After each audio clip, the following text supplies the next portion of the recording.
ओम शांति। आज 6/9/2024 प्रातः मुरली महावाक्य है। मीठे बच्चे, तुम्हारी यह पढ़ाई सोर्स ऑफ इनकम है।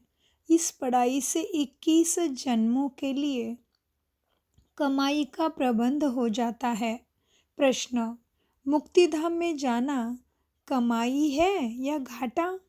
उत्तर, भक्तों के लिए यह भी कमाई है, क्योंकि आधा कल्प से शांति शांति मांगते आए हैं। बहुत मेहनत के बाद भी शांति नहीं मिली। अब बाप द्वारा शांति मिलती है, अर्थात मुक्तिधाम में जाते हैं तो यह भी आधा कल्प की मेहनत का फल हुआ। इसीलिए इसे भी कमाई कहेंगे, घाटा नहीं। तुम बच्चे तो जीवन मुक्ति में जाने का पुरुषार्थ करते हो। तुम्हारी बुद्धि में अभी सारे कल्प की हिस्ट्री ज्योग्राफी नाच रही है ना। बाबा ने क्या कहा आज? तुम्हारे बुद्धि में सारे वर्ल्ड की, क्योंकि बाबा ने हमें सारे सृष्टि के आदि मध्य अंत का ज्ञान दिया।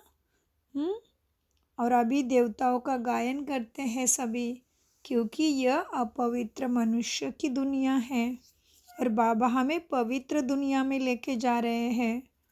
तो बाबा कहते तुम्हारे बुद्धि में अभी सारे वर्ल्ड की हिस्ट्री ज्योग्राफी नाच रही है और हम ही केवल सद्गुरु बाप से सत्य ज्ञान सुनते हैं और हम इसी मनुष्य से देवता बनने के लिए हम बाबा के पास आए हैं।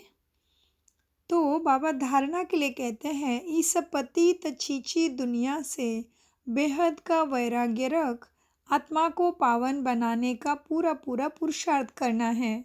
एक बाप की ही कशिश में रहना है।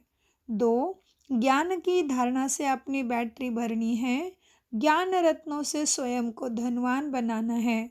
अभी कमाई का समय है, इसीलिए घाटे से बचना है। कितनी बड़ी बात है।